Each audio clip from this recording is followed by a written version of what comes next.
lecture, we are going to start with the animal tissues. Now, students, I want you to know 4 types of tissues. Now, which are those 4 types? The first is epithelial, connective tissue, the muscle tissue, and the neural tissue. Now, this is in this slide, students, I've written broadly about what is the epithelial tissue. Okay. Now, when I say epithelial tissue, this tissue, it covers the surface of the bodies, as well as it lines the various body cavities and internal organs, including the blood vessel. Now, what is a shape? Now, students, each tissue will have a location, each tissue will have a shape, each tissue will have a, this is the pattern for each and every tissue that we are going to discuss. Now, What do you mean by lines? It lines, What do you mean by lines? where lines the various body cavities. Lines means it surrounds the various body cavities. Okay. So now, Okay, the shape. How is the shape? The shape is flat, cuboidal, or columnar. I have not kept any diagram here because it depends on what tissue we are going to speak about. Okay. Then there are no intercellular spaces, and the function is mainly the protection or the absorption or secretion. Now, what this means, students, this will come to know when I show you the other slides. Now, this is what I want all of you to write it, students. Now, there are 4 broad categories: epithelial, connective, muscle, and neural. Now, each of this tissue, students, is divided into different subtypes. Now, this is what I want all of you to write. Can you see this slide? All of you make this broad diagram here, like a flow chart. Epithelial tissue is divided again into 4 subtypes: squamous, stratified, cuboidal, columnar. Columnar is again divided into 2 types. One is ciliated and one is glandular. So I want all of you to write this, children. I'm giving you 1 minute of time. Please write it.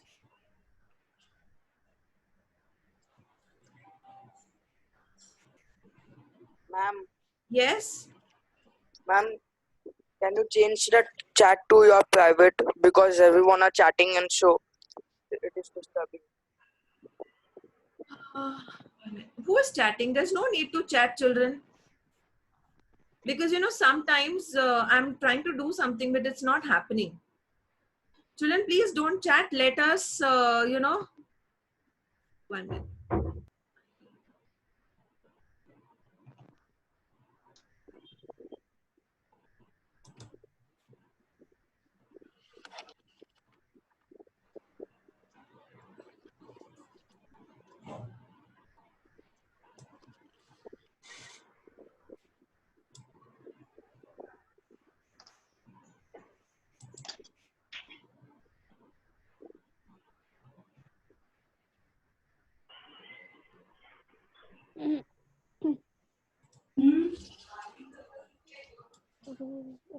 Thank you, ma'am.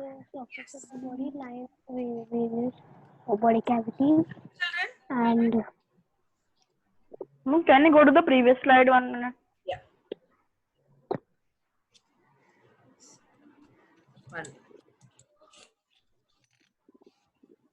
Arya, no need to write this, okay? I just want you to make this flow chart. But I was making notes on that. Okay. No need to make notes now, okay? So, Ma'am, can I just take a screenshot of the before slide? of this. Okay. Yeah, ma'am. Yeah, ma'am, 1 minute. Oh, no. You can take a screenshot of this. Yeah, Done? ma'am. Thank you, ma'am. No, ma'am, don't go. 1 minute. No. Can you again go 1 minute back to the previous slide? Just 1 minute. Just Yes. take a Thank you. screenshot, bro. Thank you, ma'am. Okay. So, students, this is the epithelial tissue is divided into squamous, stratified, cuboidal, columnar. Columnar is again divided into ciliated columnar and glandular columnar. Now, we are going to learn each and every tissue in detail. Now, first, we are going to learn about the squamous epithelium. Now, students, 1 minute. I will annotate. Okay. Students, can you see this? This is a squamous epithelium. Now, where is the location? The location is the outer layer of the skin and the lining of your mouth and nasal cavity. Now children, these are the things which you need to remember, okay, where it is present, where is the location. Now, how is the shape? They are thin plates of irregular shaped cells. Students, here in this diagram, is any cell of the same shape? No, right? Every one is, all the cells are of different shapes. So this is what it means. Thin plates of irregular shaped cells. Now, what is the function? The function is protection of the underlying parts from mechanical injury, germs, harmful chemicals, and drying up. Now, what do you mean by this? Protection. Now, students, just imagine the skin. You don't have the skin. What will happen if you don't have the skin? The internal organs will be exposed. And just imagine if the internal organs are exposed, the kind of infection that you are prone to, right? So what is the main function of this epithelial, of the squamous epithelium? The main function is, it is the uppermost part of the epithelial tissue and it helps in protection. Okay. Next, we come to the, just a moment, stratified epithelium. Now, where is it present? Even the stratified epithelium, students, it is present in the skin, below the squamous epithelium, and in the cornea. Students, you know, do you know where is the cornea present? Eye. Very good. The cornea is the outermost layer of the eye. So basically, students, what is the function of a cornea? It is, the cornea is protecting the internal important structures of the eye. Okay. Now, how is it shaped? The several layers of same or different types of epithelial cells. Now, students, see, can you see these many layers? How many layers are they? 1, 2, 3, 4, 5, 6, 7, 8. There are nearly 8 layers. So the stratified epithelium, it is called as stratified. Stratify is nothing but it is layers. So when I say about stratified epithelium, it is nothing but there are different layers of cells. And what is the main function that it is going to do? Even this is going to help in the protection. Okay. Next, we come to cuboidal epithelium.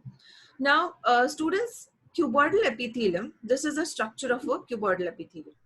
Where is the location? The location, it is present in some parts of the kidney tubules and the salivary glands. Students, I hope you remember the structure of the kidney and the structure of a nephron, right? In the nephron, there's a proximal convoluted tubule, there is the distal convoluted tubule, there's loop of Henle. So all this, so in most of these tubules, some parts, the cuboidal epithelium is present and it is present in the salivary glands. Now, it is a single layer of thick cells and made up of cube-shaped cells. Now, students, here, the main function is secretion and absorption. Now, in salivary glands, when I come to salivary glands, what do the salivary glands do? Help in secretion of enzymes. Now, when you take the food inside your mouth, the food mixes with the saliva. Yes, when the food mixes with saliva, students, digestion, or what do you say, the breaking of the food, it starts in the mouth itself. And to break the food, there need to be certain enzymes which need to be released.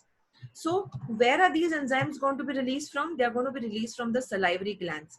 And who is going to release these enzymes? The cuboidal epithelium. Cuboidal.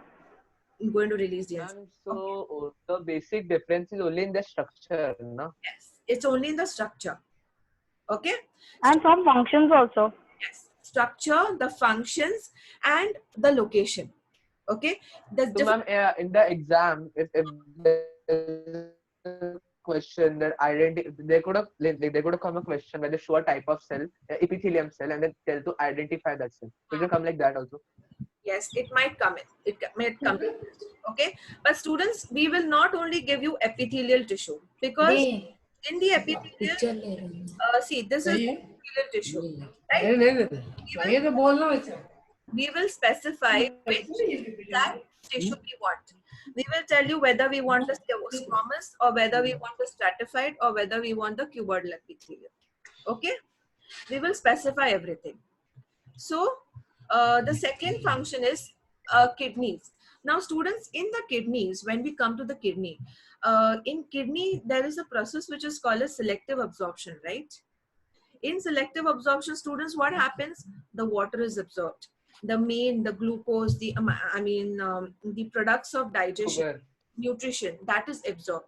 So who is going to do this in the kidney? The cuboidal epithelium is going to do it in the kidney. Okay. So that is the function of the cuboidal. Now next we come to the ciliated columnar epithelium. Now where is this present? It is present in the lining of the trachea, which is a windpipe. Now these cell, students, they have projections which are called as cilia. Now what is cilia going to do, students? Now just imagine, children, you are somewhere out, and some dust particles go. What is your immediate reaction? The immediate reaction is that you cough. Whenever you go in some polluted environment, the immediate reaction to that is you cough. Why do you cough, students? Because the dust particles, or if something goes inside your throat, these cilia will propel it outside your mouth, and the reaction is you cough. So when you cough, what is happening? The unwanted substances, they are going out of your body, right? So this is the function of the ciliated columnar epithelium. That is movement of the materials that enter the organs, and if it is needed inside your body, if it is not needed, it will go outside your body. Okay. Next, I'm not only found in the trachea, right? no, it's not only found in the trachea. It is found in different organs also. It is found in the fallopian tubes. Now, what is a fallopian tube? A fallopian tube is a part of the female reproductive system. Okay. So that I'll explain it to you later. What process it does, it will help in the ovum, the egg, which the female produces. The egg goes into the uterus. That is the function of the ciliated epithelium. Okay. Next, we come to the glandular epithelium. Now, where is this present? The location is lining of the stomach and the intestine. How is the shape? Children, can you see this shape? It is like, they are large column-like cells. And what does it do? Very important. It helps in the secretion of chemical substances. Now, students, what are these chemical substances? Like, since glandular epithelium, students, is present in the stomach and the intestine, what is the function of the stomach? The stomach will help in the, see, when it goes in the stomach, there are these gastric juices which are released, right? So who is going to release this gastric juices? Where is this juice going to get secreted? It is going to get secreted by the glandular epithelium. And this juice comes into the stomach, it helps in digestion. Then it goes into intestine. Ma'am. Yes, yes. Ma'am, does glandular epithelium also secrete hormones? See, since it is present in the stomach and the intestine, it might not secrete the hormones. Okay, 1 minute. It might not secrete the hormones. 1 minute, let me tell you. Cuboidal epithelium stratified.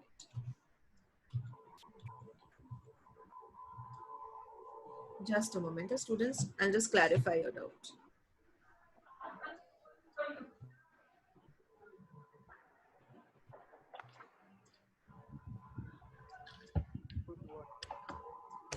Ma'am, so the chemical substances which are secreted by the glandular epithelium, are they only for digestion or something else?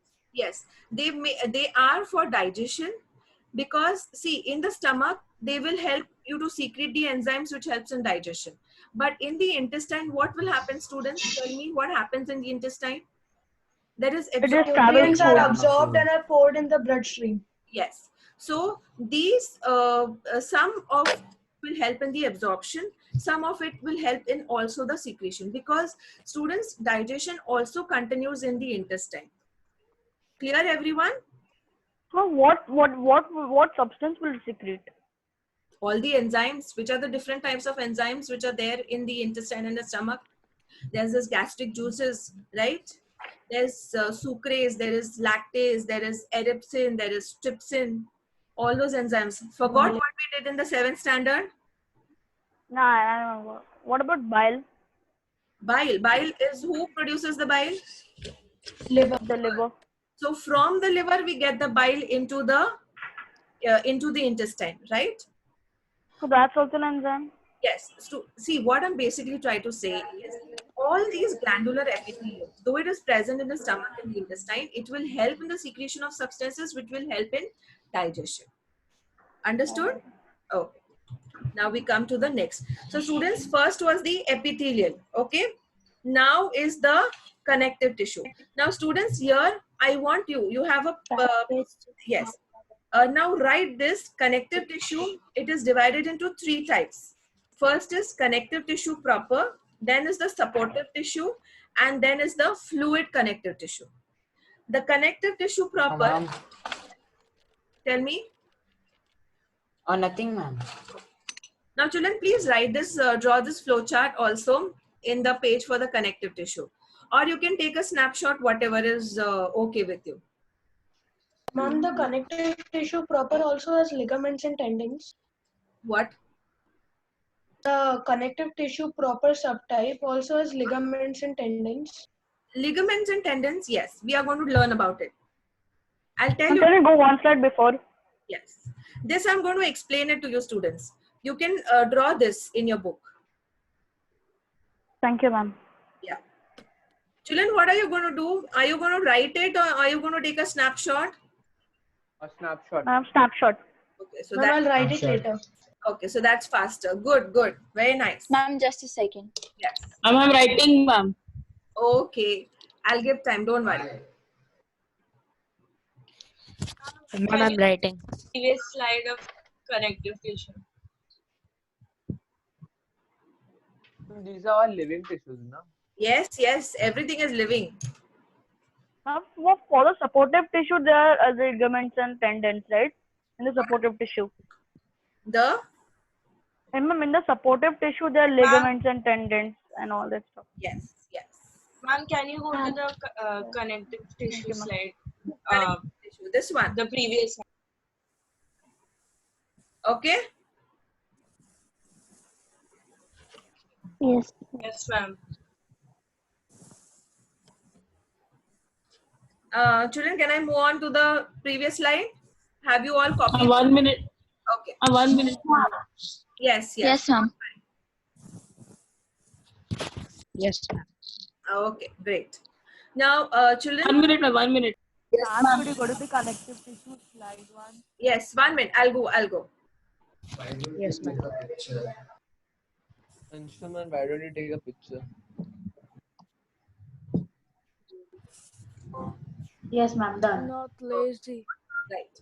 Now, students, about the connective tissue. This is in the overall what a connective tissue does. What is the function? It binds one tissue with another. It connects all the various organs, keeping them in place, and the characteristics. They have large intercellular spaces, few cellular elements, and it is mostly made up of fibers. Now, what I mean by all this, we are going to come to each and every tissue in detail. That is where you will understand. But if they have spaces, how will they connect? Now, one thing. Who's 1 minute?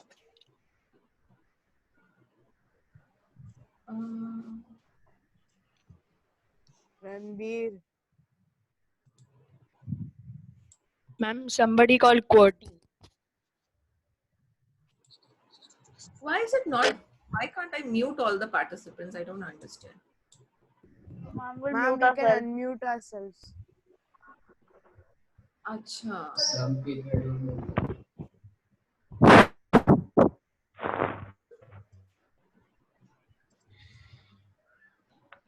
Okay. Now, let's not waste time in doing that. Okay. Now, students, the connective tissue is divided into 3 kinds. The connective tissue proper, the supportive tissue, and the fluid connective tissue. Okay. Now, this connective tissue proper is again. Ma'am, someone is doodling. I can't see her because I have. Ma'am. No. Game how It is not doodling. It No, is. no. It is the spotlight. With, Third pointer. yeah. Because I'm trying to point out each and everything that I'm saying. Okay. Now, this connective tissue is further divided into areolar, adipose, and fibrous. Supportive tissue is divided into cartilage and the bone. Okay. And the fluid connective tissue is divided into the blood and the lymph. Now, what if the connective tissue has spaces? How will they connect? What? Ma'am, but if the connective tissue have spaces, how will they connect each other? I'll tell you. Don't worry. I'll address all your Yeah, questions. ma'am.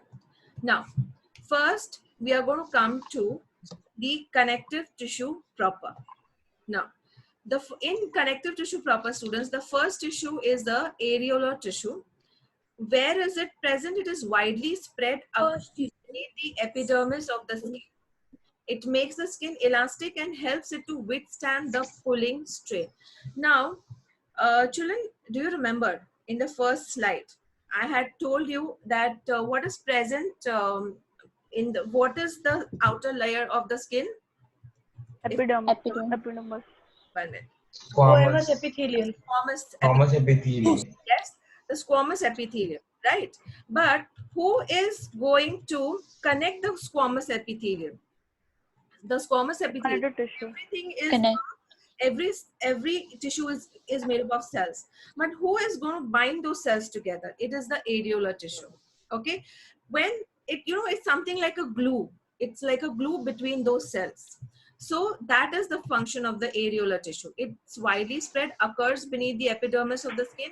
It makes the skin elastic and helps it to withstand the pulling strain. See, when you pull your skin like this, right?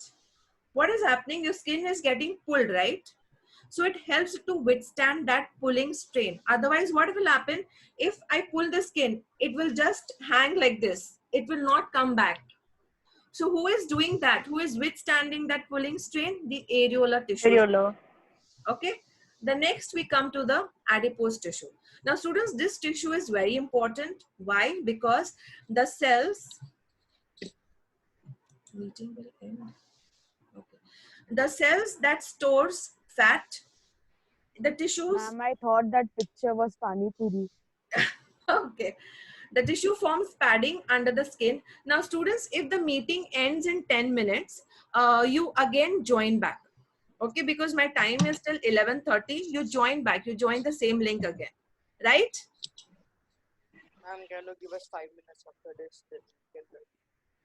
Because till my time is till 11:20. 11:30, you're going to start with the next session. So I need to finish Yeah. that. Okay? Okay, ma'am. Otherwise, students, see what we'll do is I don't want to rush with it. I want to explain you each and every tissue very properly. If I'm not able to finish it in today's session, we will continue this on Monday. Okay? Now, Okay, Ma'am, ma'am. but can you clear that doubt I asked? which one, darling?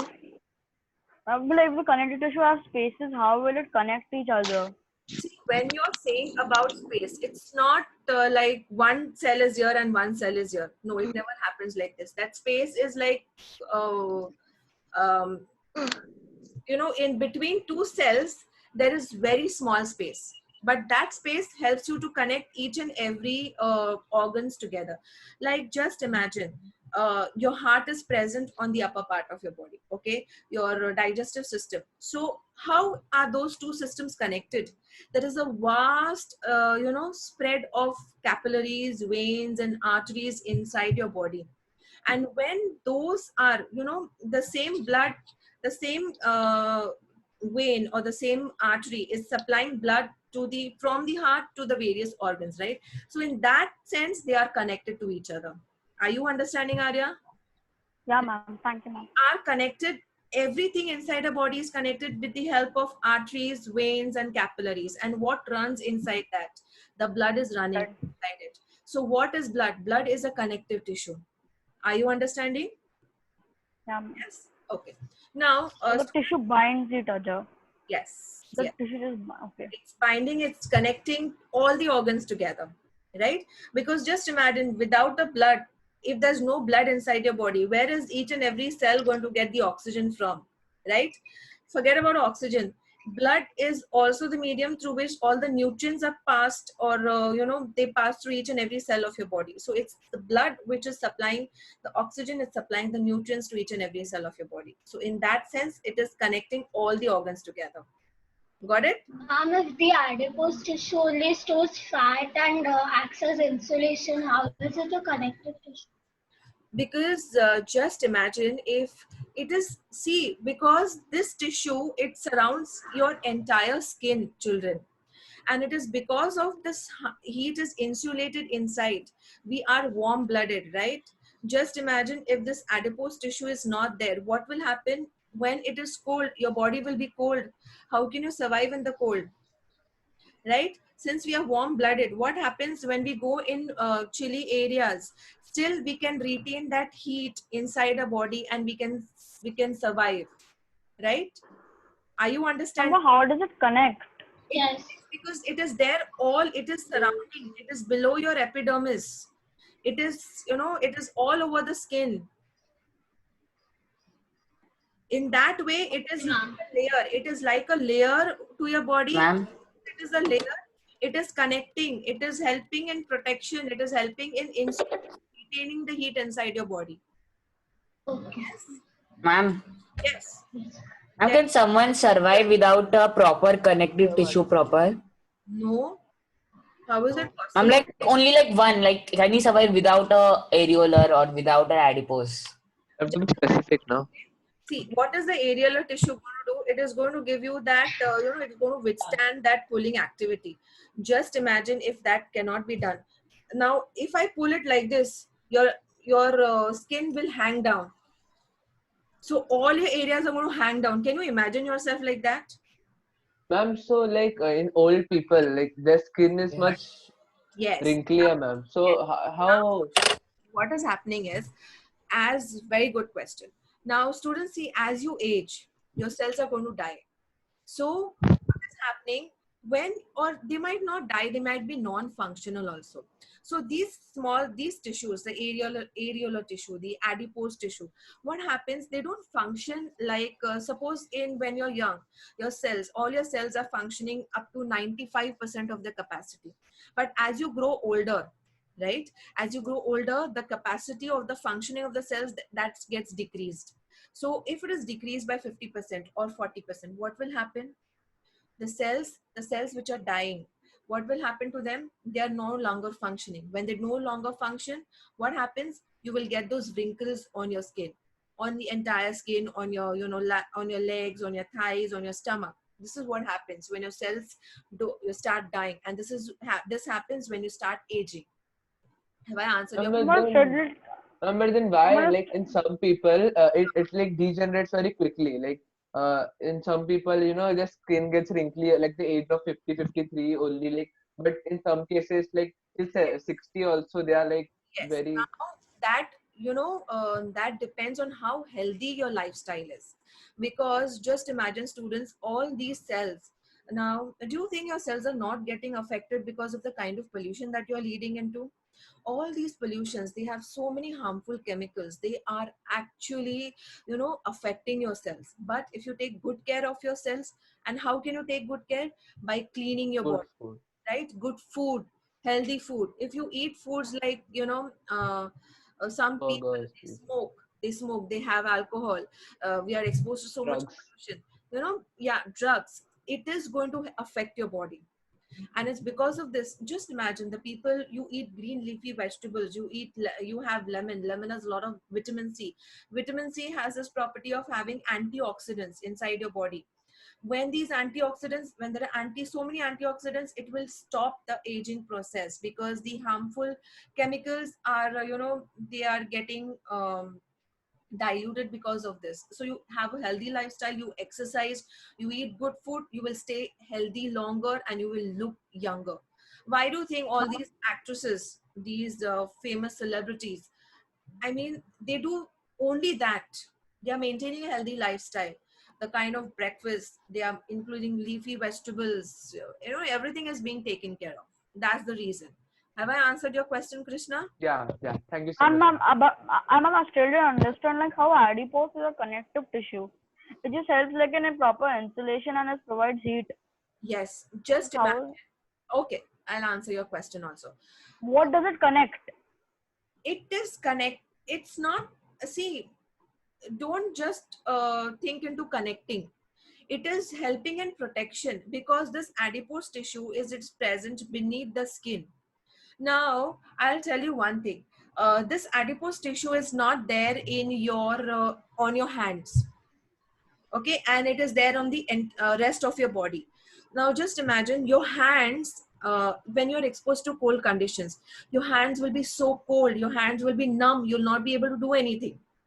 Are you understanding? So in that sense, it is connecting your entire body. Because why? Because of this adipose tissue, it is there overall. It is your, wherever you touch your skin, there is adipose tissue, and that helps in retaining it. So in that way, So one adipose tissue connects to another one. yes, it is connecting, and it is helping the internal in retaining the heat inside your body. Okay. It is a Thank you, ma'am. layer, right? It is a layer. It is a layer. Absolutely. It's a layer. Okay. And it is a fat layer. Not only a layer, it is a fatty layer. And it's because of this fat layer, it is helping in the retaining of the body heat. So it's under our Do we have muscles to or under rejoin? our skin? It is under our With the skin. layer. Under our skin. Yeah. It's under So our like if there is any injury that we have, so like it damages the adipose tissue also, right? No, but children, these tissues, they have the ability of regeneration also. Regeneration. Okay. So